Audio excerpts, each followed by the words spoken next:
Stop scrolling. Right now, what you're about to hear will make you want to throw your phone or maybe cheer out loud. Probably both. Imagine this. You're 7 months pregnant, glowing, finally having the baby you've tried for 15 years to conceive. Your husband kisses your belly every morning and whispers, "Daddy loves you." And then you find the text messages, hotel rooms, dick pics, messages that say once she's pregnant, she'll be too distracted to notice anything. Most women would cry, file for divorce, move on. But Eliza Hartford is not most women. Because while her husband thought she was a simple housewife choosing paint colors for the nursery, she was secretly building a $1.2 billion empire. And when he brings his 27-year-old mistress to what he thinks is the most important business meeting of his life, his billionaire wife walks through that boardroom door. What happens next? A public annihilation so satisfying, so perfectly executed, that it will restore your faith in poetic justice. But here's the twist. The revenge? That's just the beginning. Because Julian Vance is about to prove that a humiliated narcissist is the most dangerous kind of man. And Eliza is about to learn that winning the boardroom doesn't mean winning the war. This is the story of a woman who lost everything and took it all back with interest. Buckle up. This is going to be one hell of a ride. The boardroom on the 60th floor of the Nexus Corporation Tower gleamed with money and power. Floor-to-ceiling windows overlooked Manhattan, where the city sprawled beneath a gray November sky. 12 executives sat around a mahogany table that cost more than most people earned in a year. At the head of the room, Julian Vance stood in his $3,000 suit, confident and commanding. He was 42 years old, handsome in that polished executive way, with salt and pepper hair and a smile that had charmed his way through 15 years of marriage and countless boardrooms.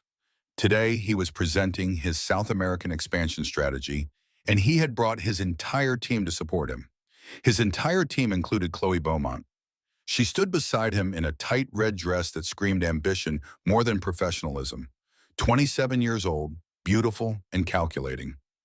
The other executives noticed her, of course. Some exchanged glances. Julian Vance's senior analyst. Everyone knew what that meant, even if nobody said it out loud.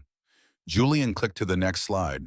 His voice filled the room with practiced authority, which is why my team is uniquely positioned to capture this $500 million market opportunity. The projected growth in consumer electronics alone, the boardroom doors slammed open. Every head turned. A woman entered, and the temperature in the room seemed to drop 10 degrees. She was 7 months pregnant, her belly prominent beneath a $15,000 Armani maternity power suit in charcoal gray. Her dark hair was pulled back in a sleek chignon. Diamond earrings caught the light. Her watch cost more than Julian's car. She walked with the kind of confidence that comes from owning everything you see. Robert Sanders, the vice president of operations, felt his jaw drop. Is that Julian's wife? Julian's face drained of all color. The clicker fell from his hand and clattered on the polished floor. Eliza, how did you? Eliza Hartford stopped at the head of the table. She did not look at her husband. Instead, she handed a leather folder to Richard Sauto, the current CEO of Nexus Corporation. Gentlemen, ladies, please forgive the interruption. Her voice was calm, powerful, and absolutely in control. Sauto opened the folder. His expression changed completely. These are the acquisition papers. Signed at 8 o'clock this morning. Eliza looked around the room, making eye contact with each executive. As of today, Apex Strategies owns 100% of Nexus Corporation. She rested one hand on her pregnant belly. I am Eliza Hartford, founder and chief executive officer of Apex Strategies, your new boss. The silence was absolute. A junior executive in the back pulled out his phone and started recording. This was going to go viral. Robert Sanders suppressed a smile. Chloe Beaumont's face froze in horror. Julian looked like he might vomit right there on the expensive carpet. Eliza noticed Chloe for the first time. Her expression turned to ice. And you brought your analyst. How thorough, darling. She touched her pregnant belly and looked directly at Julian. This morning you told me you were presenting to some corporate people. You forgot to mention it was my company. Julian could not form words. Eliza sat down at the head of the table like a queen claiming her throne. Please continue your presentation, Mr. Vance. I am dying to hear what my vice president of marketing has prepared. After all, I have been supporting your career for 15 years. The least you can do is show me what you have accomplished. Julian's face was the color of spoiled milk. But how did we get here? How did a housewife become a billionaire CEO? And why is she 7 months pregnant at the moment of her revenge? To understand this boardroom bloodbath, we need to go back 6 months. 6 months earlier, Eliza Hartford stood in her Upper East Side penthouse apartment wearing yoga pants and an oversized MIT sweatshirt. Her hair was pulled into a messy bun. She held a pregnancy test in shaking hands, staring at the two pink lines that would change everything. Finally, she whispered to herself, after 15 years. 15 years of trying, 15 years of hoping, 15 years of doctors and disappointment and the growing fear that maybe it would never happen. And now, at 35 years old, she was pregnant. 6 weeks along, according to the test. She heard Julian's phone buzz on the kitchen counter. She picked it up automatically, intending to bring it to him. He was in the shower, getting ready for work. They had been married long enough that they knew each other's passwords. His was their anniversary, the anniversary he had forgotten last year. The text message preview lit up the screen. Last night was incredible. Cannot wait to do it again. KB. Eliza's smile died. Her hands started shaking for a different reason now. She opened the phone. The messages with KB went back months. Hotel room photos, dick pics that made her stomach turn, messages that said she suspects nothing, and once she's pregnant, she'll be too distracted to notice anything. Eliza dropped the phone like it had burned her. Her hand went to her mouth. Memories crashed through her mind like a highlights reel of her entire life. She was 22 years old at MIT, one of the top software engineering students in her class. She was brilliant, everyone said so. She had developed a revolutionary data compression algorithm, filed the patent herself, defended it in front of a panel of professors who looked at her like she had invented fire. She met Julian Vance at a tech conference when she was 22 and he was 30.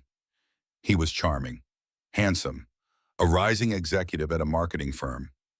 He made her feel like she was the most interesting person in the room. They dated for 2 years, got married when she was 24. She remembered showing him her patent, the pride on his face, and then his words. "This is amazing, Eli. This could change everything. But someone needs to focus on building a family. I will be the provider. You focus on making our home." She had been young enough, in love enough, to think that sounded romantic. For 15 years, she had been the perfect wife. She hosted dinners for Julian's colleagues. She kept their home immaculate. She smiled and nodded when he came home late, when he went on business trips, when he made comments like, "Eli is just a homebody," or "She would not understand business," or "What did you do today, honey? Shop?" For 15 years, she had let him believe she was simple, content, uncomplicated. For 15 years, she had been playing a very different game. Eliza picked up the phone again. She screenshot every message, every photo, every piece of evidence. She sent them all to her private email account. Then she deleted the evidence of what she had done and put the phone back exactly where she had found it. She looked at the pregnancy test in her other hand, and she made a decision. That afternoon, Eliza sat in her home office with the door locked. Julian thought she used this room for online shopping and browsing Pinterest. He had no idea what she actually did in here. On her desk sat 3 monitors. Stock tickers scrolled across one screen. Cryptocurrency charts filled another. The third showed her private portfolio management dashboard. Current net worth, $1,200,000,000. Julian thought she had sold her patent 12 years ago for $100,000. He thought that money had gone into home renovations and a nicer car. He never asked questions. He never thought to ask questions. The truth was, she had sold her patent to a tech startup for $5 million. She had taken that $5 million and taught herself everything about investing, trading, and venture capital.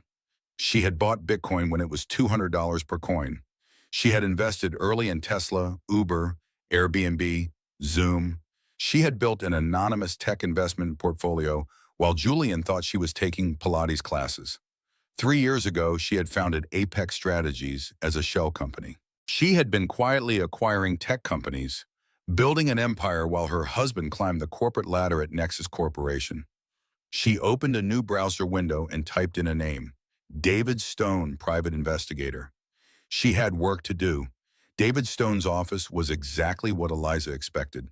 Cluttered desk, filing cabinets with ancient locks, coffee stains on every surface. The private investigator was in his late 40s, graying at the temples, with eyes that had seen too much. Eliza sat across from him wearing sunglasses and a baseball cap. She was 8 weeks pregnant now, not showing yet, and she wanted to keep it that way for as long as possible. She handed him an envelope of cash. $10,000. What do you need? David asked. Everything, Eliza said. My husband's mistress. Where they meet, how long it has been going on, if there are others, and I need to know if she is pregnant. David nodded. It will take 2 weeks. You have 1 week. Over the next 7 days, David Stone earned his money. He photographed Julian and Chloe Beaumont entering hotels on multiple occasions. He pulled credit card statements showing jewelry purchases, flower deliveries, expensive dinners, all charged to Julian and Eliza's joint account. He researched Chloe's background. Chloe Ann Beaumont, 27 years old, ambitious, hungry for success. She had transferred to Nexus Corporation 14 months ago, specifically requesting assignment to Julian's department. According to her social media, carefully screened, she was single and focused on her career. According to her private text messages, which David's contact in IT managed to access, she was telling her friends a different story. He is going to leave his wife for me. I just need to be patient. And once I am Mrs. Vance, I will have everything. Another message showed her researching Eliza's family. Margaret Hartford, Eliza's mother, came from old money. Chloe had found the public records showing the Hartford family trust. She thought she was marrying into wealth. She had no idea about Eliza's real money. When David delivered his report, Eliza read through it twice. Then she looked up at him. Is she pregnant? No, but she is tracking her ovulation. She is trying. Eliza nodded slowly. Perfect. That evening, Eliza's mother, Margaret Hartford, came to visit. She let herself in with her own key, carrying the groceries for dinner. Margaret was 68 years old, steel-spined and elegant, with silver hair and the kind of presence that made people stand straighter when she entered a room. She found Eliza in her home office, staring at her computer screen. Darling, you look exhausted. I am pregnant, Mama. Margaret set down the groceries and wrapped her daughter in a hug. Oh, sweetheart. That is wonderful. Does Julian know? Not yet. Something in Eliza's voice made Margaret pull back. What is wrong? Eliza told her everything. The affair, the investigation, the messages, Chloe's plans, Julian's contempt for his simple housewife. Margaret's expression turned cold. What are you going to do? Eliza turned her computer screen to show her mother. On it was the acquisition proposal for Nexus Corporation.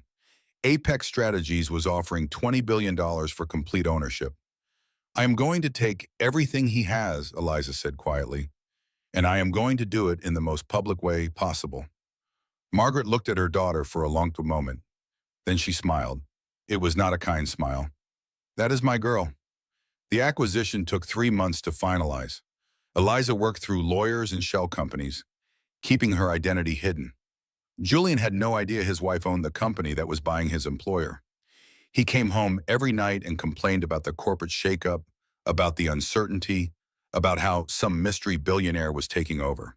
Eliza listened and nodded and brought him wine.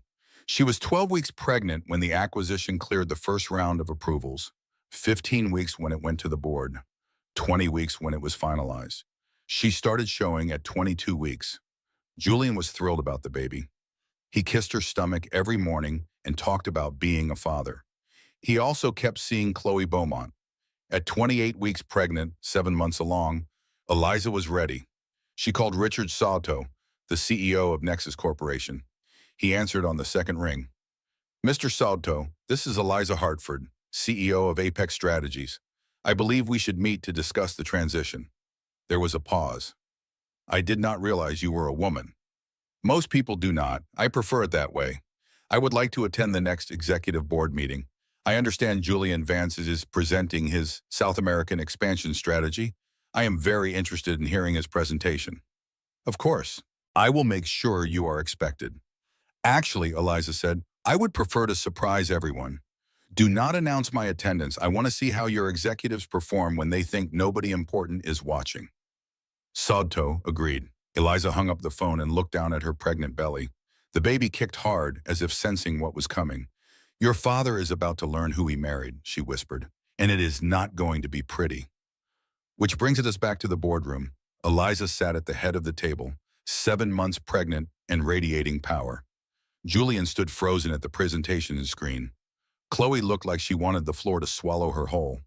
The other executives were silent, watching this domestic drama unfold in their corporate safe space. Mr. Vance, Eliza said calmly, please continue. Your strategy for the Brazilian market. Julian tried to speak. His voice cracked. He looked at Chloe for help. She was frozen. Robert Sanders leaned back in his chair, clearly enjoying this. Yes, Julian. We are all curious. You were quite confident this morning. Julian cleared his throat. The projected growth is 15% annually in the consumer electronics sector. Eliza tapped her tablet. The main screen changed. Julian's presentation disappeared, replaced by a different set of data. Your projection relies on obsolete data, Eliza said. Growth in that sector has stagnated at 4% for 18 months. These numbers you are citing are from a 2021 report. Julian's face went red. We use the most recent available. The most recent available? Eliza pulled up 3 different reports on the screen. I have independent analytics from 3 separate firms, all from last month. Your entire strategy targets affluent urban demographics, but actual growth is in emerging middle-class secondary cities. You missed the real market completely. Moreover, Richard Soto looked at Julian with disappointment. Is this true? Chloe compiled this data, Julian started.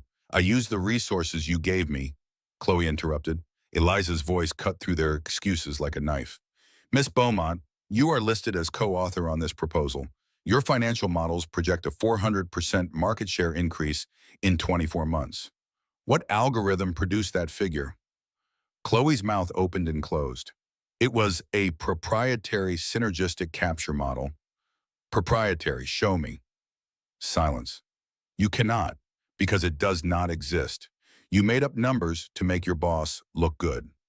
Eliza looked directly at Julian. Or should I say, to make your lover look good? Gasps echoed around the room. Jennifer Thorne, the legal counsel, drew in a sharp breath. Eliza stood up slowly, her pregnant body commanding attention. Did you think I did not know? Julian Marcus Vance, married 15 years, having an affair with his subordinate. Chloe Ann Beaumont, 27, ambition exceeding competence, sleeping with her married boss. Eliza, you are making a scene, Julian tried by Beaumont. A scene? Eliza clicked her remote. The screen filled with photographs. Julian and Chloe kissing outside a hotel, holding hands at a restaurant, Chloe wearing an expensive necklace, a receipt showing Julian had purchased it with the joint credit card, text messages blown up to fill the entire screen. The room went completely silent. That necklace cost $8,000, Eliza said. Her voice was cold as winter. Charged to our joint account, the account I funded with my inheritance while you provided for us. She walked toward Julian, and every eye followed her pregnant figure. These hotel rooms? Joint account? These dinners? Joint account. You spent my money on your mistress. You went through my phone, Julian's voice rose. I hired a forensic accountant. I hired a private investigator. I did what any intelligent woman does when her husband becomes sloppy. She turned to Chloe. And you, Miss Beaumont, did you know that while Julian was promising to leave me for you, he was also sleeping with Rebecca from Human Resources and Tiffany from Legal? You were not special. You were just convenient. Chloe's face crumbled. What? You said you said, she is lying, Julian shouted. Do not listen to her. Eliza pulled out more documents from her folder. Rebecca Walsh, HR coordinator, affair from March to August 2024. Tiffany Morrison, paralegal, September to December 2024. You, Miss Beaumont, January 2025 to present. Should I continue? The executives around the table were no longer trying to hide their reactions. Some looked disgusted. Others seemed fascinated by the train wreck unfolding before them. Robert Sanders was openly smiling now. Eliza returned to the head of the table. But we are not here to discuss Julian's sex life. We are here to discuss business. She looked at Jennifer Thorne. Jennifer, what is the penalty for sexual harassment of a subordinate at Nexus Corporation?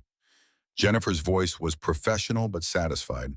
Immediate termination, forfeiture of stock options, and potential legal liability. Julian Vance, Eliza said, you are terminated effective immediately. Security will escort you from the building. Your personal effects will be mailed. Your company credit cards are canceled. Your stock options are void. You cannot. I have a contract. Julian's voice was desperate now, which includes a morality clause. You violated it. You are done. She turned to Chloe. Miss Beaumont, you submitted fraudulent data in an executive presentation. You are also terminated. Chloe stood up, her voice shrill. This is because you are jealous. You cannot handle that he chose me. He did not choose you. He used you. And you were stupid enough to think a man who cheats with you will not cheat on you. Eliza pressed the intercom button on the desk. Security to the boardroom. 2 security guards entered within seconds. They must have been waiting right outside the door. Mr. Vance and Miss Beaumont are trespassing. Remove them. Julian's expression changed. Desperation replaced arrogance. Eli, please, think about our baby. We can work this out. I will go to therapy. Eliza's hand rested on her pregnant belly. You are right. Let us talk about our baby. This morning you kissed my stomach and said Daddy loves you. Then you drove to work with your mistress and joked about how your wife was too distracted with nursery colors to notice anything. She pulled out her phone and played an audio recording. Julian's voice filled the boardroom. She is finally pregnant, thank God. Now she will be too busy with baby shit to pay attention to my life. I can do whatever I want for the next 18 years. Chloe's voice responded, You are terrible. I love it. The room erupted in horrified whispers. Robert Sanders shook his head. Jesus, Julian. Margaret Hartford appeared in the doorway. She must have been listening. Her expression was pure contempt. You are a disgrace to manhood, she said. The security guards took Julian by the arms. He started shouting as they dragged him toward the door. You will regret this. I will sue. I will take everything. You cannot just... I can, Eliza said calmly, and I did. Goodbye, Julian. The doors closed behind Julian and Chloe. The room erupted in whispers. Some executives looked impressed, others shocked. Richard Sato cleared his throat. Well, that was unprecedented. Eliza sat back down, all business. Now that the distraction is removed, let us discuss actual strategy for South American markets. Robert, I believe you had ideas? Robert Sanders looked at her with new respect. Yes, ma'am. I would be honored to present. Eliza smiled. It was a small smile, tired but triumphant. Her hand rested on her belly. The baby kicked, as if celebrating victory. It was over. He was gone. Her baby and she were safe. They had won, or so she thought. Julian Vance sat in his car in the parking garage beneath the Nexus Corporation building. His hands gripped the steering wheel so tightly his knuckles turned white. Beside him, Chloe Beaumont cried into her hands. How did this happen? Chloe sobbed. You said she was just a housewife. You said she had no power. Shut up. Julian's voice was low and dangerous. Shut the fuck up and let me think. Do not talk to me like... Julian grabbed her arm hard enough to leave marks. This is your fault. You said you researched her. You said you covered everything.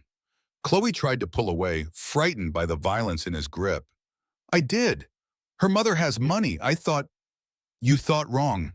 Julian released her and punched the steering wheel. That building we just got thrown out of, Apex Strategies, worth $15 billion.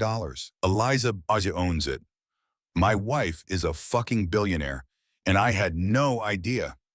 How is that even possible? The patent. Julian's mind was racing now. The one she sold 12 years ago. She told me she got $100,000. She must have lied. She has been building this empire while playing dumb housewife, and I fucking fell for it. He punched the steering wheel again, harder. 15 years. 15 years I could have been the one controlling that money. Chloe wiped her eyes, mascara running down her face. What are we going to do?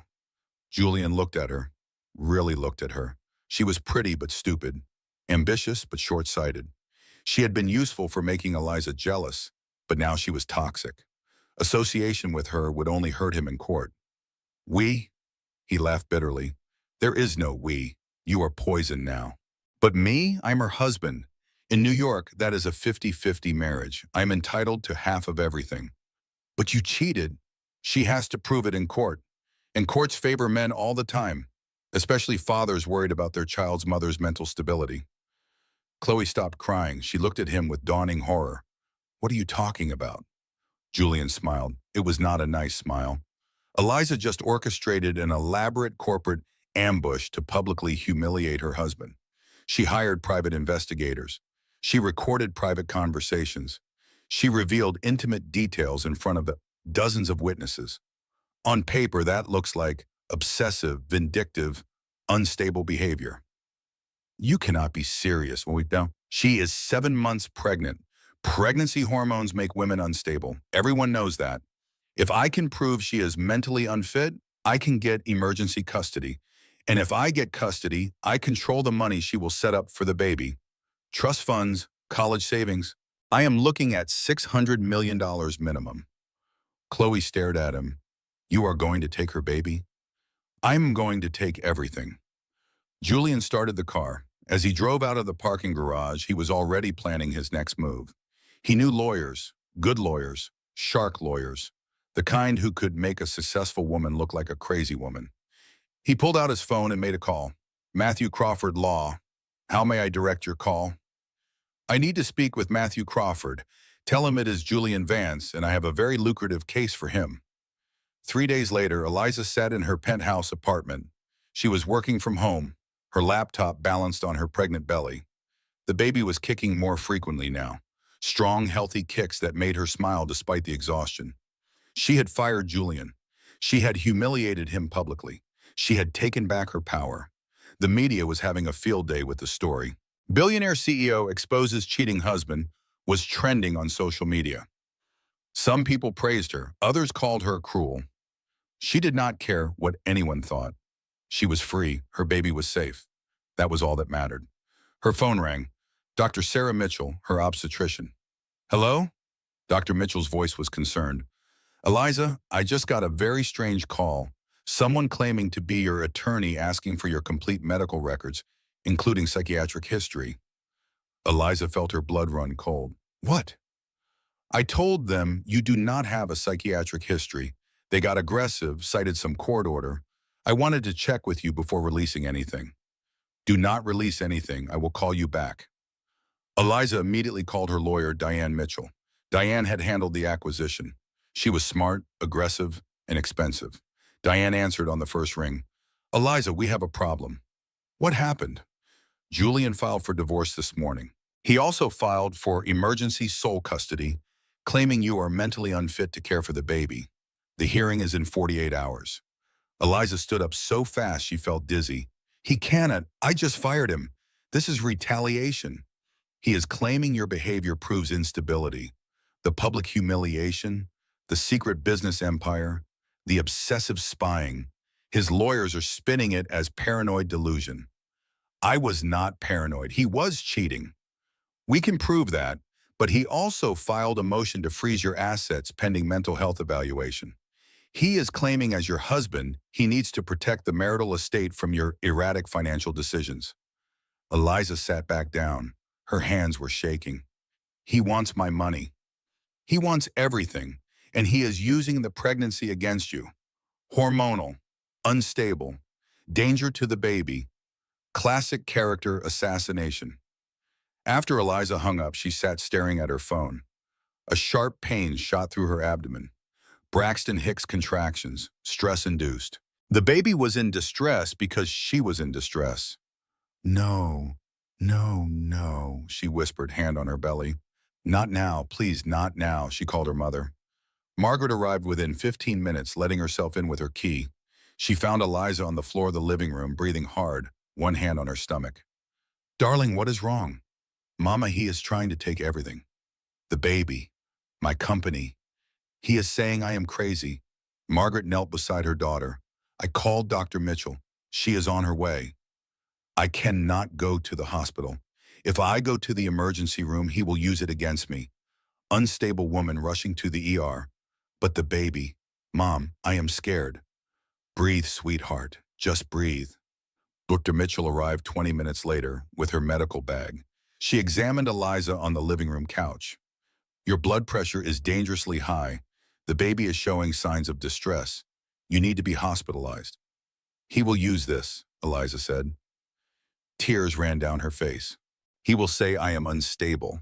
He will take my baby." Margaret held her hand. "No, he will not. We are going to fight. But right now, you need to stay calm for your child." Dr. Mitchell gave Eliza medication to lower her blood pressure and reduce the contractions. "If you do not get these stress levels down, you could go into premature labor. At 7 months, the baby would survive, but there could be complications." "I know." Eliza closed her eyes. "I know." That night, Margaret stayed with her daughter. She made tea and brought blankets and talked about anything except Julian and lawyers and custody battles. But Eliza barely heard her. She had won the boardroom. But she was about to lose the war, and pregnant women fighting custody battles almost never won. 48 hours later, Eliza stood in family court. She wore a conservative maternity dress and minimal makeup. Her mother sat beside her, ramrod straight and furious. On the other side of the courtroom, Julian sat with his lawyer, Matthew Crawford. Crawford looked like exactly what he was, an expensive shark in an Armani suit. Judge Patricia Morrison entered the courtroom. She was in her 60s, stern-faced, with gray hair pulled back in a severe bun. She looked like she had seen every trick in the book and was not impressed by any of them. "This is a preliminary hearing regarding emergency custody," Judge Morrison said. "Mr. Crawford, your motion claims Mrs. Vance is mentally unfit to care for her unborn child. Present your evidence." Crawford stood. "Your Honor, my client is deeply concerned for his unborn child's welfare. Mrs. Vance has exhibited increasingly erratic behavior. 3 days ago, she orchestrated an elaborate corporate ambush of her husband, publicly humiliating him in front of dozens of witnesses. She hired private investigators to spy on him. She recorded his private conversations without consent." Diane Mitchell, Eliza's lawyer, stood up. "Objection. There is no evidence of mental illness." "I have evidence." Crawford pulled out a folder. "Mrs. Vance has been living a secret life. A billion-dollar business empire her husband knew nothing about. What else is she hiding? What else is she capable of?" "Building a successful business is not evidence of mental illness," Diane said. Crawford smiled. "No, but the pattern of behavior is concerning. The secrecy, the obsession with her husband's activities, the vindictive public exposure. These are not the actions of a stable person. These are the actions of someone with narcissistic personality disorder, obsessive-compulsive tendencies, and possible prenatal psychosis." "That is absurd." Eliza started to stand. "Mrs. Vance, sit down," Judge Morrison said sharply. "Your Honor," Crawford continued, "we are requesting mandatory psychiatric evaluation and temporary custody to Mr. Vance until we can ensure the child's safety." "You want to take custody of an unborn child?" Diane's voice was incredulous. "We want to ensure that when the child is born, he or she will be placed in a stable environment." Judge Morrison looked at Eliza. "Mrs. Vance, I am ordering a court-appointed psychiatric evaluation. And until that evaluation is complete, I am granting temporary shared custody with supervised visitation once the child is born." "No," Eliza's voice broke. "My concern is stress, yours and the baby's. This battle will continue after birth. For now, Mr. Vance will have equal custody rights upon the child's birth, pending the results of your evaluation." The gavel banged. Eliza felt like she could not breathe. Outside the courthouse, media cameras were everywhere. Julian gave a statement, his voice full of false concern. "I just want what is best for our baby. Eliza is a brilliant woman, but this pregnancy has been difficult for her. I am praying she gets the help she needs." A reporter pushed a microphone toward him. Is it true your wife is worth over $1 billion? I had no idea about her business activities. That secrecy is part of what concerns me. What else has she been hiding? Standing nearby, Chloe Beaumont gave an interview to a tabloid reporter. Eliza Vance is unhinged. She has been stalking us, harassing us. I am scared for that baby. That night, the news coverage was brutal. Billionaire wife's secret empire exposed. Tech CEO accused of mental instability. Pregnant businesswoman in custody battle. Social media exploded. The hashtag Eliza Vance was trending. Opinions were split down the middle. Some people praised her for standing up to a cheater. Others called her a crazy rich lady trying to steal a baby from its father. Margaret's phone rang constantly. Her society friends were distancing themselves. The Hartford name was being dragged through the mud. One woman called to uninvite Eliza from an upcoming charity gala. "Margaret, darling, I have to uninvite Eliza. The optics are just too difficult." Margaret hung up on her. Eliza spent the next week in court-ordered psychiatric evaluation. Dr. Susan Roberts was the court-appointed psychiatrist, a fair-minded woman in her 50s who had seen enough litigation abuse to recognize it. "Tell me about discovering your husband's affair," Dr. Roberts said. Eliza told the story calmly, rationally. She explained the evidence, the investigation, the business decision to protect herself and her child financially. The boardroom confrontation, was that necessary?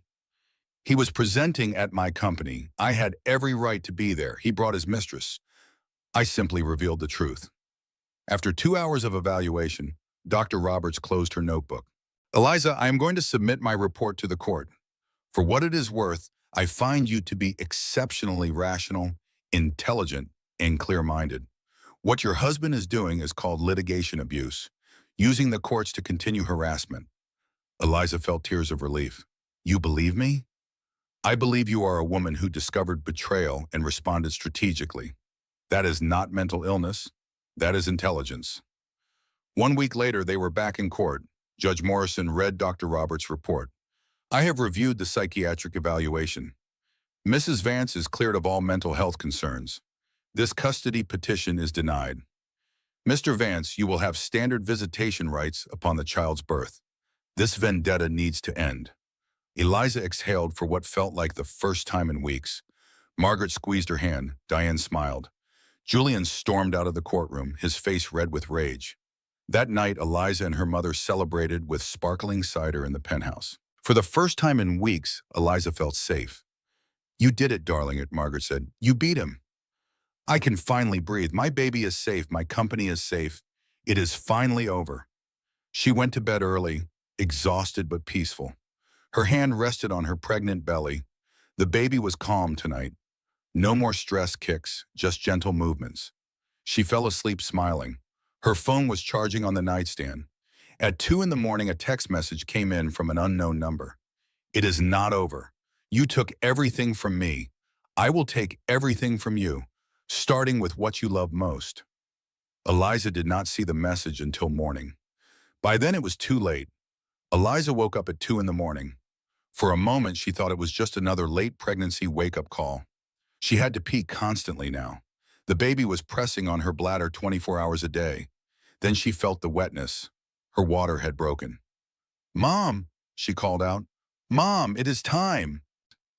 Margaret rushed into the bedroom in her nightgown, instantly alert despite the hour.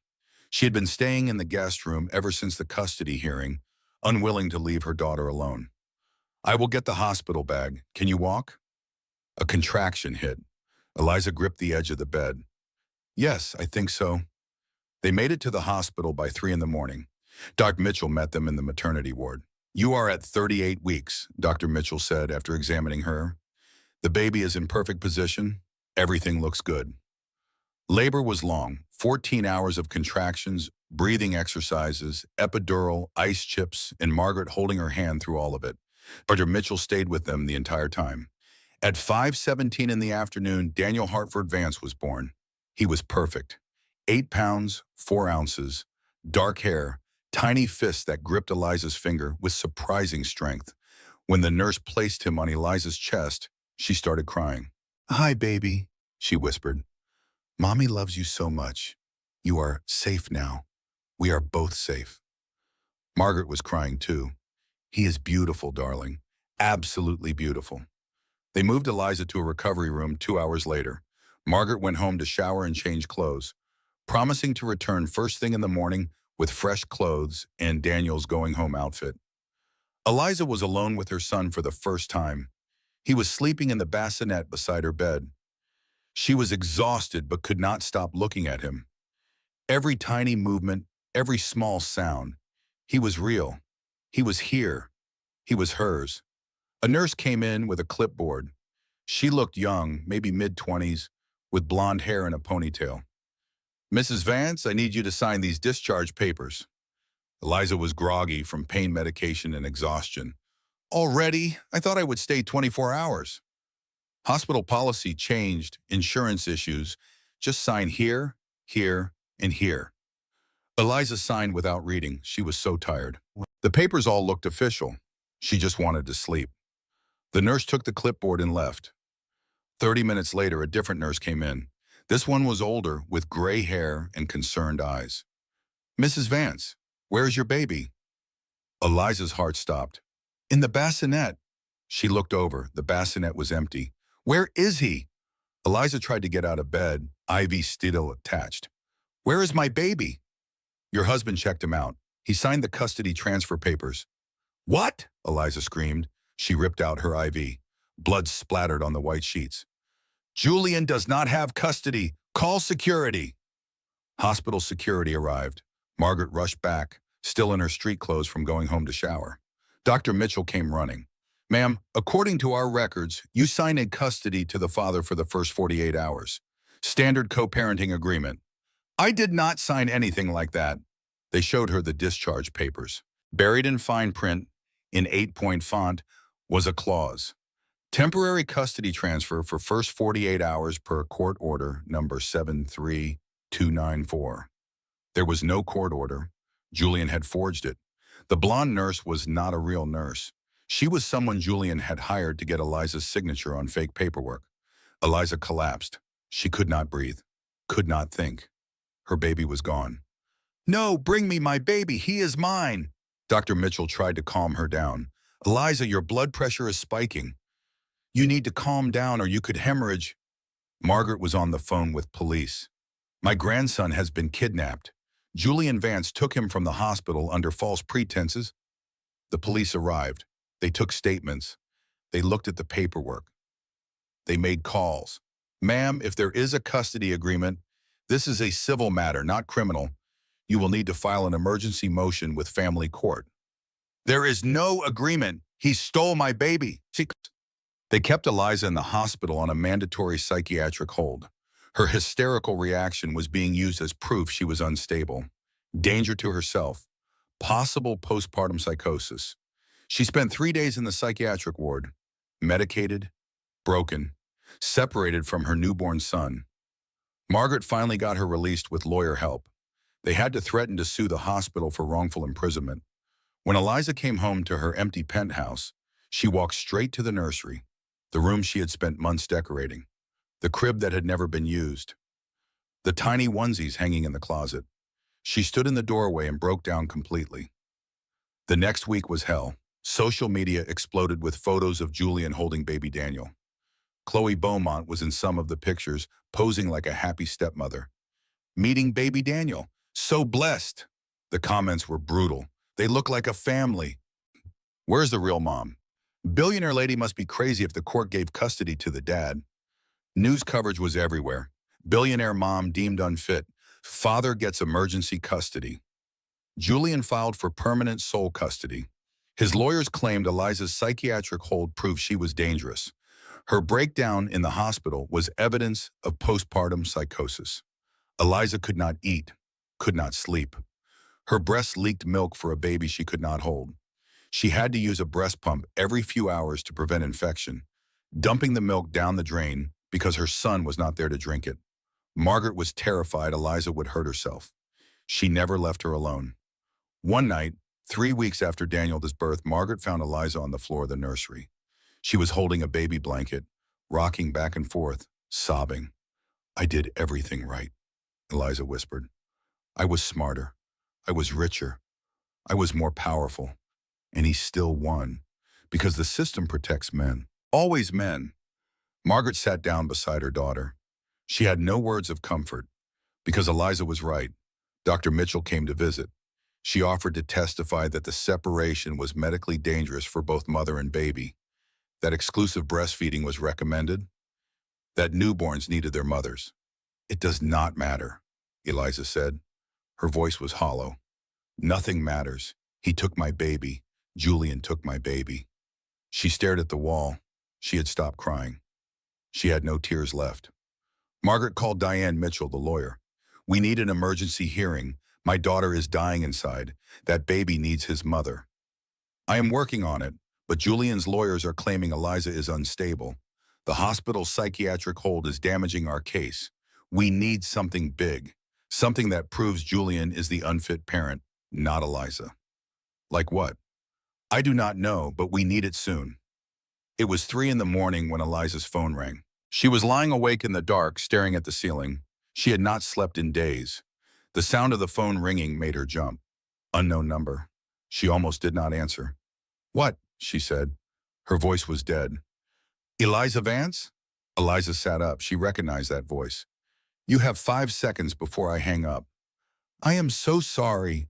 Chloe Beaumont was crying. I am so sorry. I did not know he would. I need to tell you something. Why should I believe anything you say? Because I am calling from a burner phone from a gas station bathroom. And if Julian finds out I called you, he will. Her voice broke. He is not who I thought he was. Eliza's hand tightened on the phone. What happened? He used me. The whole thing. He never loved me. He knew you were rich. He researched you, found out about your patent sale. He planned everything. The affair was to make you look paranoid. The baby. Chloe started crying harder. He said once you had the baby, you would be too tired and stupid to fight. He was going to divorce you, take half your money, and I was supposed to be the sympathetic new stepmom to make him look good in court. Why are you telling me this? Because I am pregnant. Silence. With his baby. And when I told him, he hit me, said I was trying to trap him, said he already has one brat to worry about. He said if I do not get an abortion, he will destroy me like he destroyed you. Eliza felt something ignite in her chest. Not hope. Something colder. Something sharper. Rage.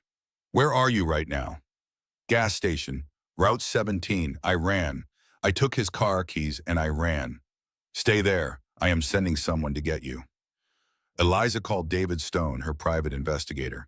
I need you to pick someone up, and I need you to record everything she says, every detail, every text Julian ever sent her, everything. Who is she? Eliza smiled. It was not a nice smile. My secret weapon. 2 hours later, Chloe Beaumont sat in Eliza's penthouse. She had a bruise on her left cheek. Her mascara was smeared. She looked terrified. Margaret wanted to throw her out immediately. Eliza, are you sure about this? Leave us, Mama. Margaret left reluctantly, closing the door behind her. Eliza sat across from Chloe. The tension in the room was suffocating. This woman had slept with her husband, had helped destroy her life, had posed for pictures with her stolen baby.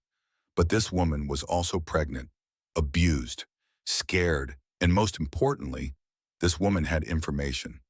You have one chance, Eliza said. Her voice was ice. Tell me everything, every lie, every plan, every weakness, and I might help you. Chloe was shaking. I met Julian at a bar 18 months ago. I thought it was fate, but he admitted last night he had researched me, knew I was ambitious, knew I had just transferred to Nexus. He seduced me on purpose. Why? He found out about your wealth. The $5 million patent sale was public record. He did not know about the billions, but he knew you had money. He needed an affair to look like the victim when he divorced you. He planned the divorce from the beginning?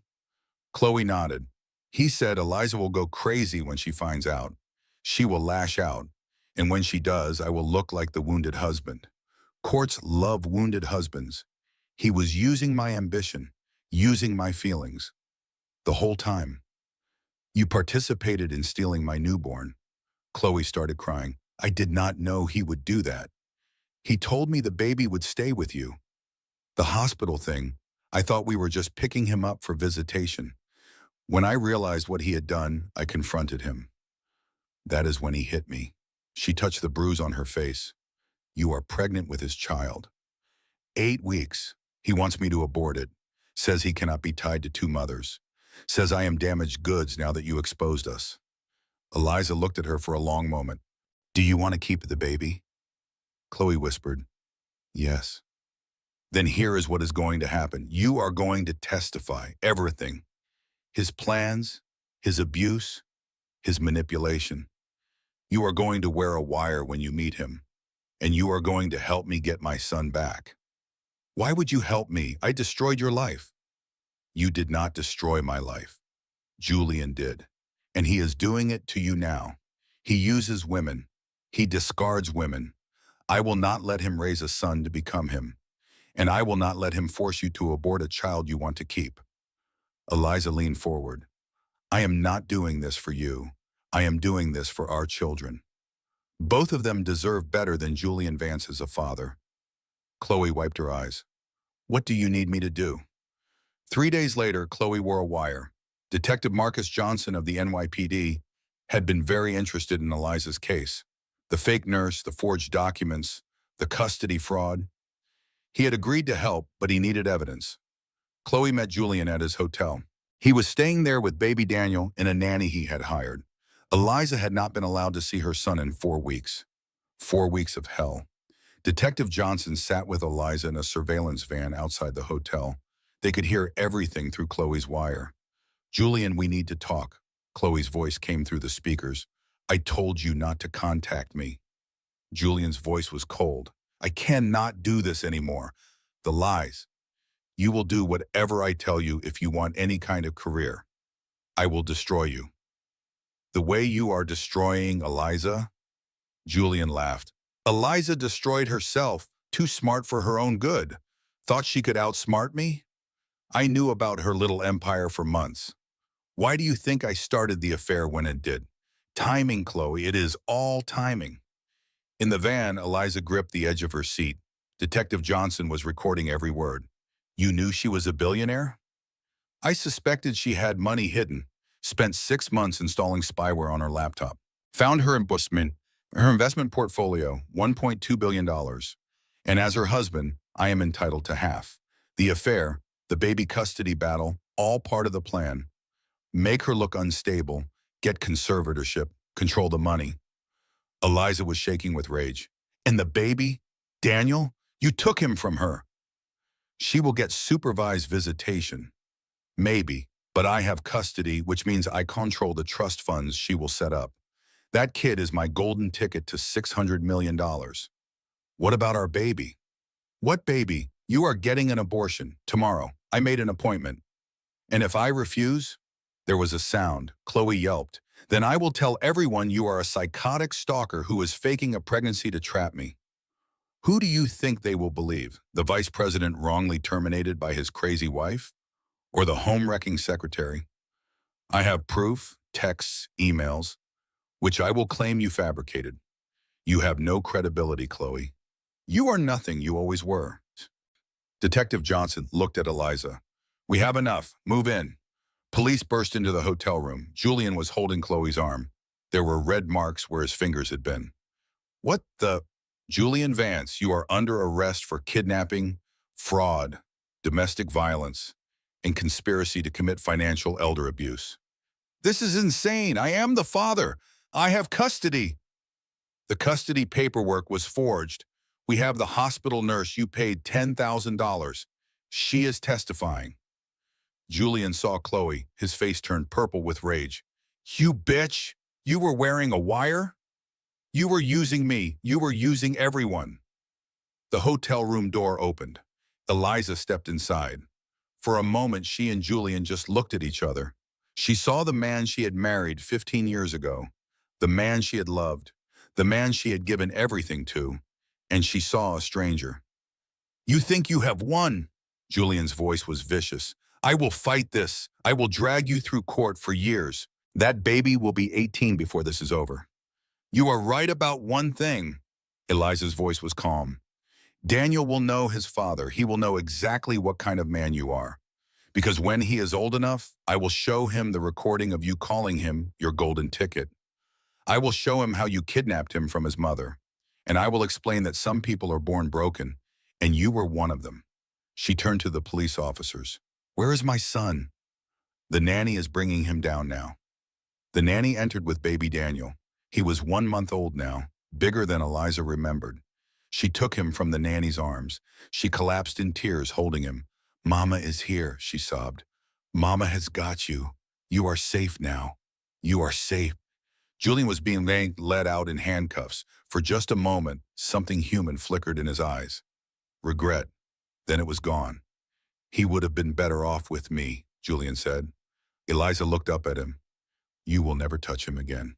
The police took Julian away. Chloe stood in the corner crying. Eliza looked at her over Daniel's head. Thank you, Eliza said quietly.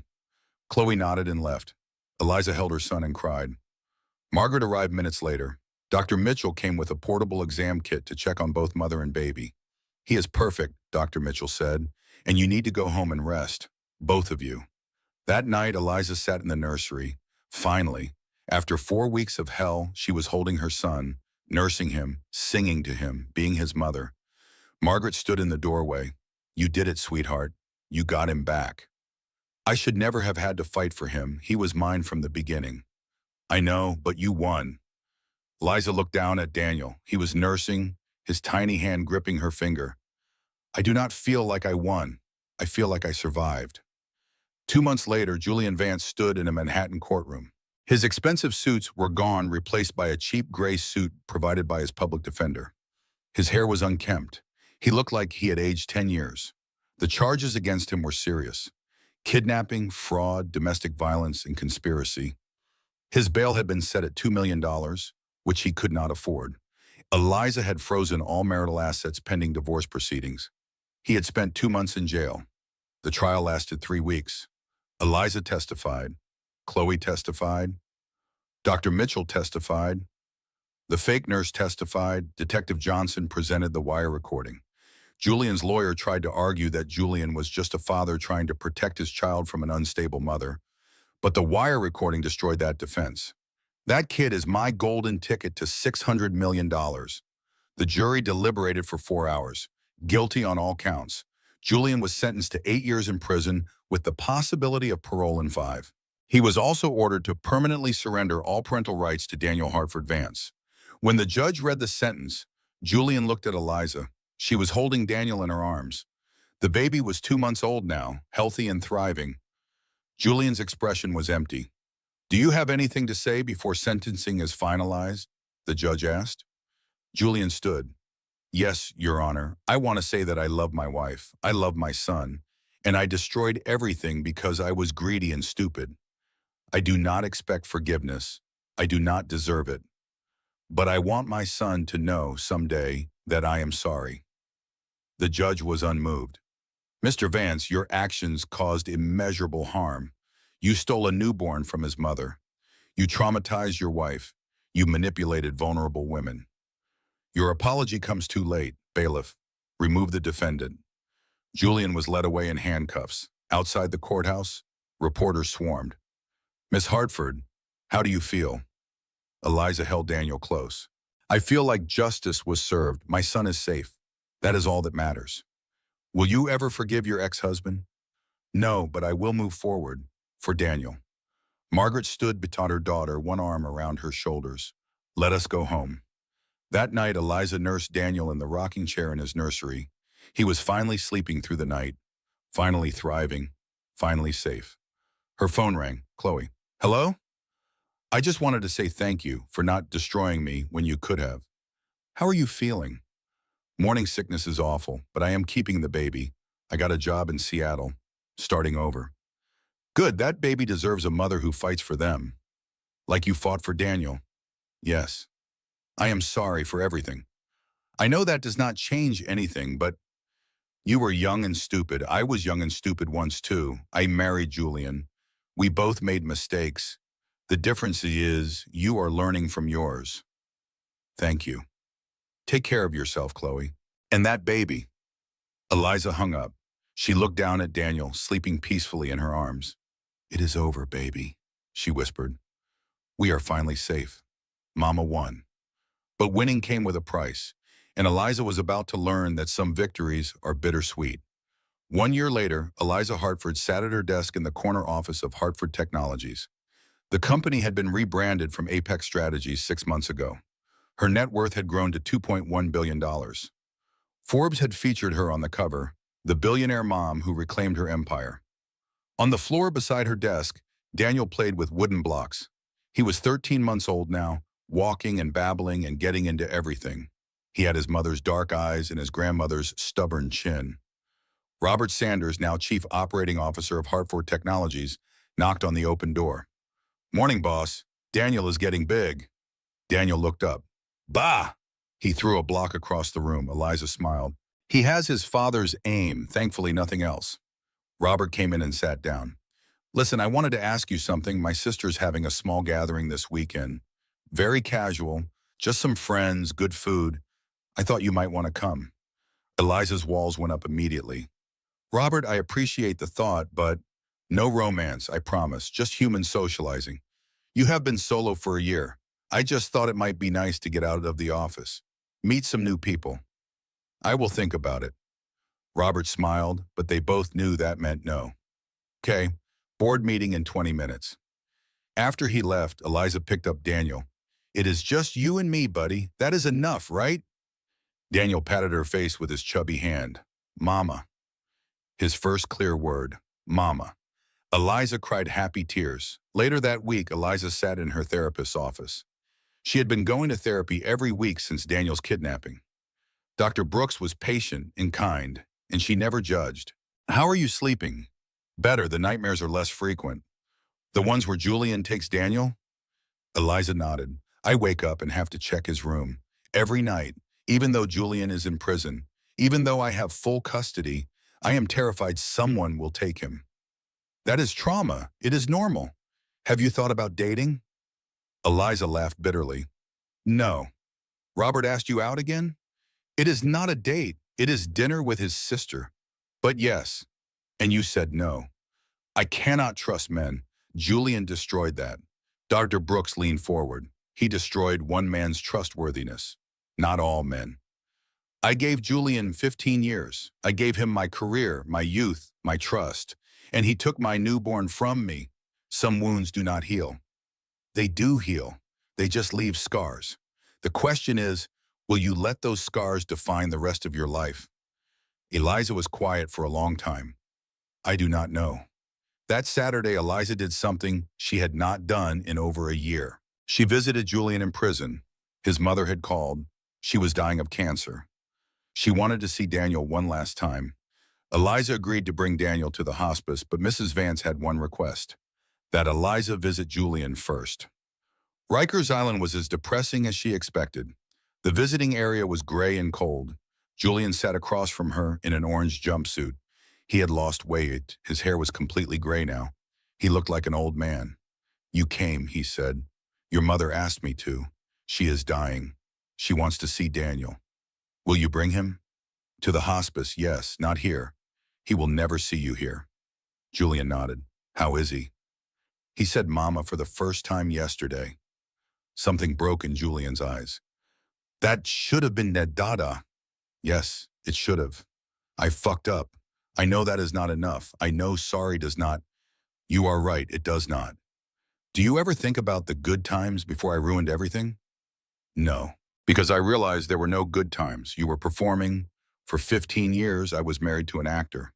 Not all of it was fake. When we first met, you researched me. You targeted me. The PI found your old emails. You knew my family had money. You planned everything from day one." Julian could not deny it. "Do you know what the saddest part is?" Eliza leaned forward. "If you had just been honest. If you had said, 'Eliza, I am ambitious. I want money. Let us build an empire together,' I would have done it. We could have been a team. I was scared you were smarter than me.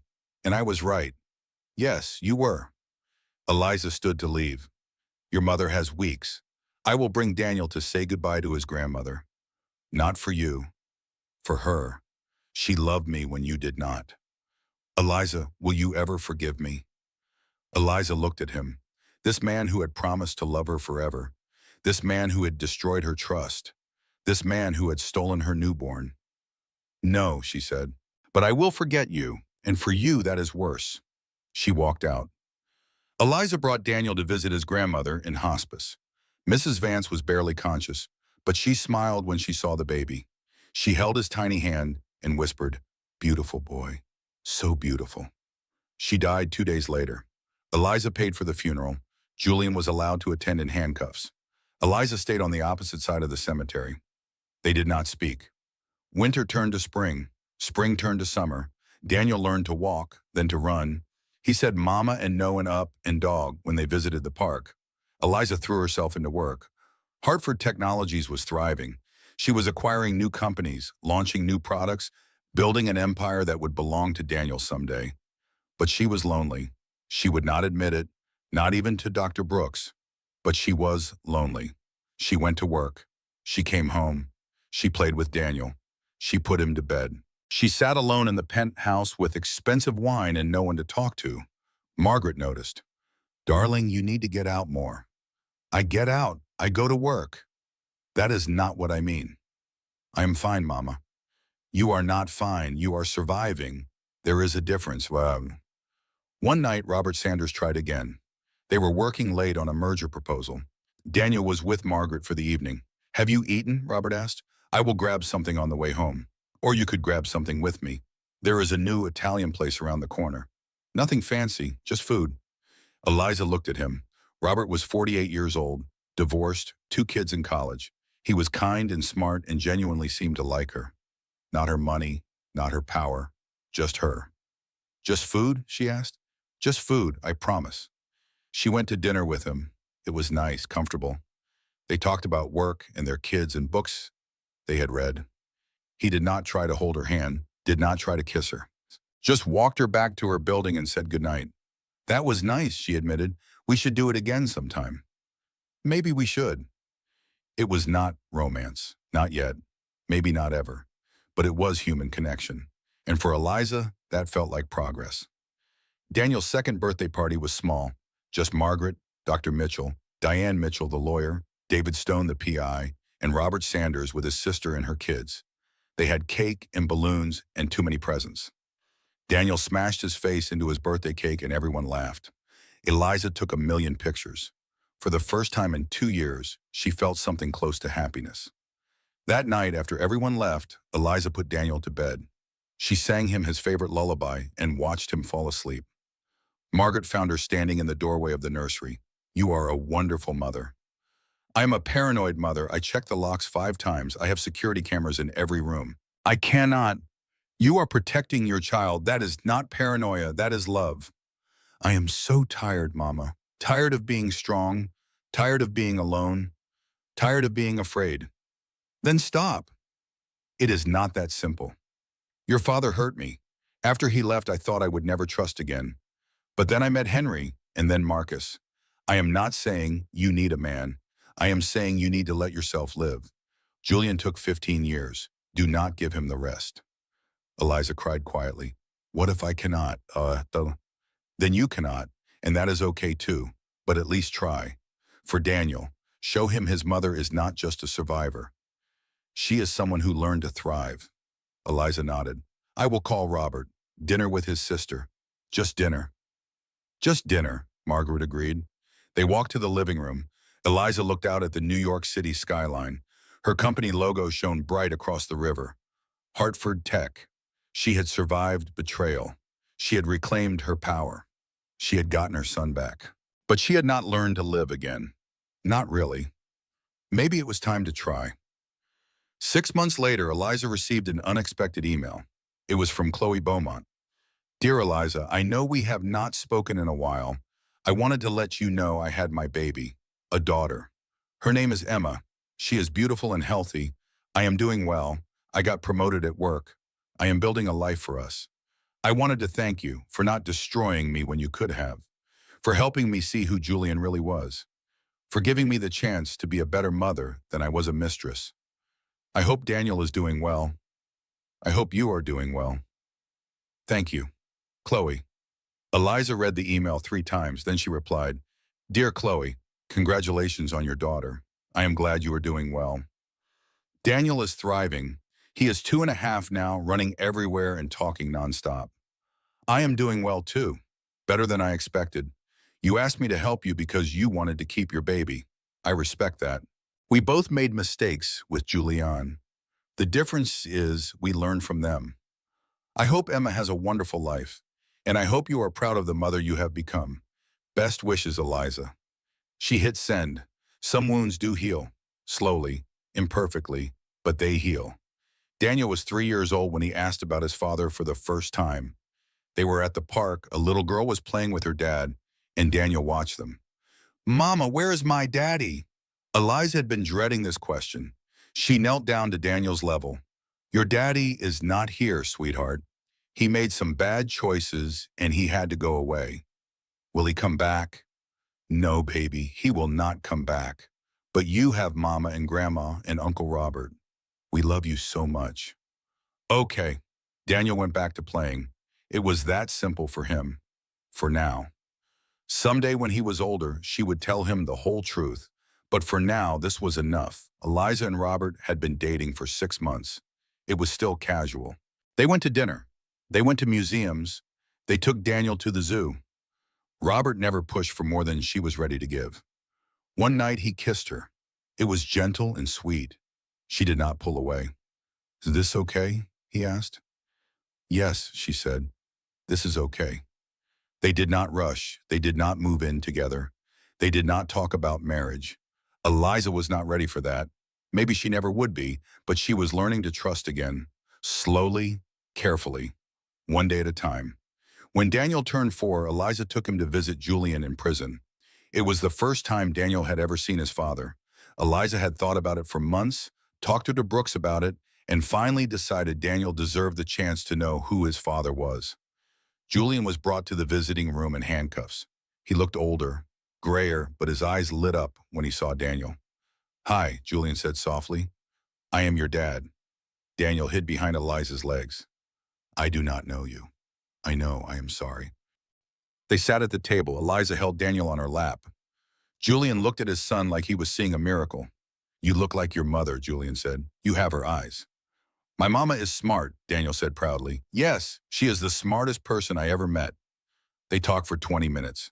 Daniel was shy but curious. Julian asked questions about school and friends and favorite toys. When the visit was over, Daniel waved goodbye. Bye, mister. Bye, Daniel. I love you.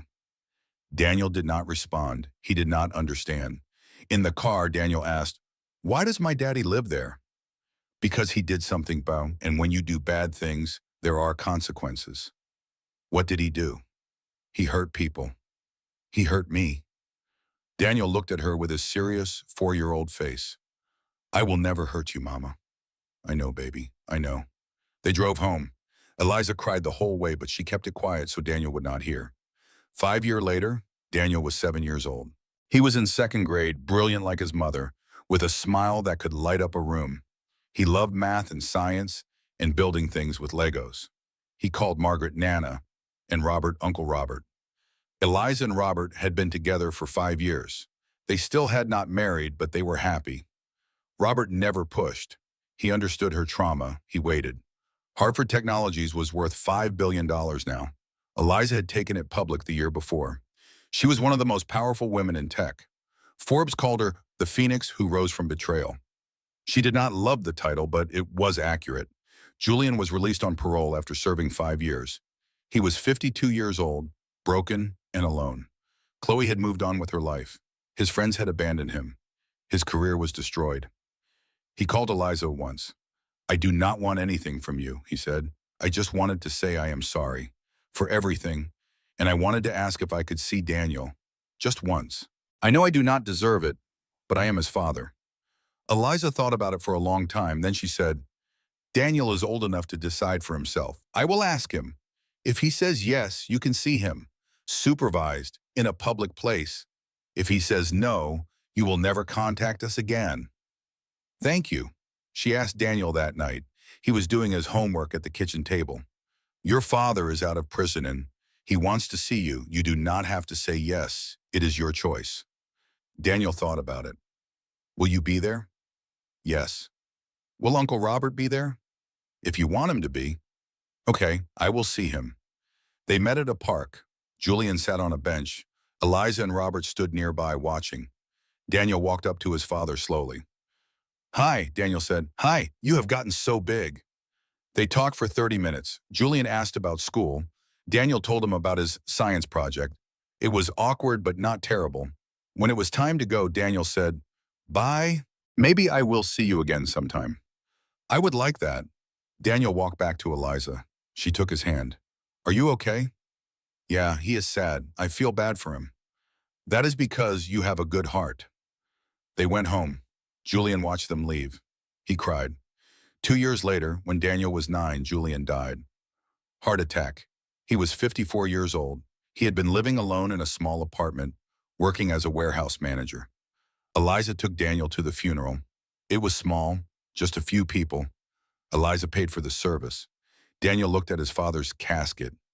Is he in there? Yes. Is he in heaven? I do not know. I hope so. Me too. They left flowers and went home. That night, Daniel asked, Mama, why did Daddy do bad things? Eliza thought carefully. Some people get scared. They think money or power will make them happy. Your father was scared. He made terrible choices because he thought they would fix his fear, but they did not. They just made everything worse. I will never be like that. I know you will not. You are kind and smart and brave. You are nothing like him. You are yourself. Daniel hugged her. I love you, Mama. I love you too, baby. So much. 10 years after the boardroom confrontation, Eliza Hartford sat in her office. She was 45 years old. Daniel was 12, in middle school, thriving. He was on the robotics team and the math team. He wanted to be an engineer when he grew up. Margaret was 78 now, still sharp and fierce. She spent her time volunteering and spoiling her grandson. Robert and Eliza had finally gotten married 3 years ago. It was a small ceremony, just family.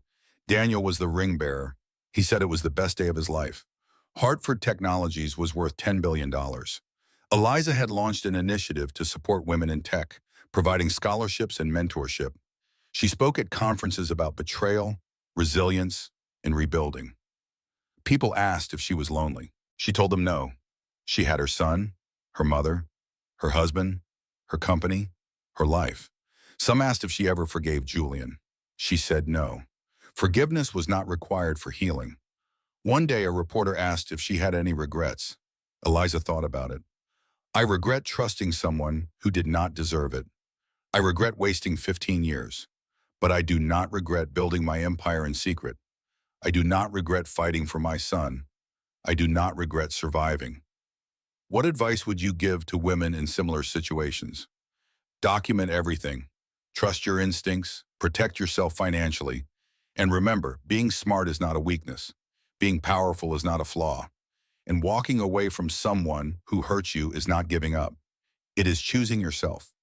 The interview went viral. Eliza received thousands of messages from women, women who had been betrayed, women who were fighting custody battles, women who were rebuilding their lives. She read every single message, and she replied to as many as she could. You are not alone. You are strong. You will survive this. On Daniel's 13th birthday, Eliza gave him a letter. It was sealed in an envelope with his name on it. Do not open this until you are 18, she said, when you are ready. What is it? The truth about your father, about me, about everything that happened. You deserve to know the whole story when you are old enough to understand it. Daniel put the letter in his desk drawer. Okay, Mama, I will wait. They had a party. Daniel blew out his candles and made a wish. That night, after everyone left, Eliza stood in the doorway of Daniel's room. He was asleep, nearly as tall as she was now, growing up too fast. She thought about the woman she used to be. The 24-year-old who thought love was enough. The 35-year-old who discovered betrayal. The woman who fought for her son and won. She thought about Julian. About the life they could have had if he had just been honest. If he had just loved her the way she deserved to be loved. But that was not her story. Her story was about survival, resilience, power reclaimed. She thought about Chloe, now a successful financial analyst in Seattle, raising her daughter alone, doing better than anyone expected. She thought about all the women who had been hurt, betrayed, gaslit, and dismissed. All the women who fought back. All the women who survived. This story was for them. Margaret came up behind her. What are you thinking about? Everything. Nothing. How far we have come. You should be proud. I am. Not just of surviving, of living. For a long time, I thought that was the same thing, but it is not. No, it is not. They stood together in comfortable silence. Robert appeared at the top of the stairs. Are you coming to bed? In a minute. He kissed her forehead and went to their room. Eliza took one last look at her son. Then she closed his door and walked down the hallway, past the nursery that had once been empty, past the office where she had built her empire, past the living room where she had broken down and thought she would never be whole again. She walked into her bedroom. Robert was already asleep. She got into bed beside him. For the first time in 15 years, she felt safe. Really, truly safe. She turned off the light and closed her eyes. 15 years later, Daniel Harford was 27 years old. He had graduated from MIT, just like his mother. He had started his own tech company. He was engaged to a woman he loved, who loved him back with the kind of honesty his parents never had. On his 27th birthday, he opened the letter his mother had given him when he turned 13. He sat in his apartment and read about betrayal and revenge and survival. He read about the boardroom confrontation, the custody battle, the wire recording, his father's arrest. He read every word. When he finished, he called his mother. I read it, and I understand now. Everything. Why you raised me the way you did. Why you always told me to be honest. Why you said power is nothing without integrity. Your father was powerful, but he had no integrity. I never wanted you to be like him. I am not. I could never be. I know. Mama. Yes? Thank you for fighting for me, for protecting me, for showing me what real strength looks like. Eliza cried. You are welcome, baby. You are so welcome. 20 years later. Eliza Harford was 65 years old. She had retired from Hartford Technologies 5 years earlier, handing the company over to Robert. Daniel was 42, a successful CEO with 3 children of his own. Margaret had passed away 2 years before, at the age of 93, surrounded by family. One evening, Eliza sat in her apartment overlooking Central Park. She was writing her memoirs. The publishing company was very excited about them. Her editor asked, "What do you want people to take away from your story?" Eliza thought about it. I want them to know that betrayal does not have to define you, that survival is not the same as living, that power is meaningless if you use it to hurt people, and that love, real love, is built on honesty and respect. And Julian, what do you want people to know about him? That he was broken, that he made terrible choices, that he hurt people who loved him, but also that he was human, flawed and scared and desperate. I do not forgive him, but I understand him, and I have let go of my anger. That must have taken a long time. It did, years, decades maybe, but anger is exhausting, and life is too short to carry that weight forever. The editor smiled. This is going to be a powerful book. I hope so. I hope it helps someone.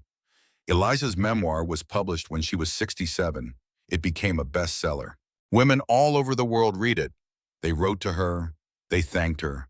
They told her their own stories of survival. Eliza read every letter. She replied to as many as she could. You are not alone. You are strong. You will survive this. She gave speeches. She started a foundation for women fighting custody battles. She donated millions to domestic violence shelters and women's legal aid organizations. She lived, really, truly lived. And when she was 83 years old, sitting in her apartment with her husband of 38 years beside her, her son and grandchildren visiting, she looked back on her life and thought, I won. Not because I destroyed Julian, not because I got my revenge, not because I became a billionaire. I won because I survived, because I raised a good man, because I learned to love again, because I helped other women find their strength. That is the real victory. That night, Eliza went to sleep for the last time. She died peacefully in her sleep, surrounded by love.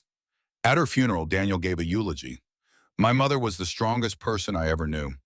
She was betrayed by someone she loved.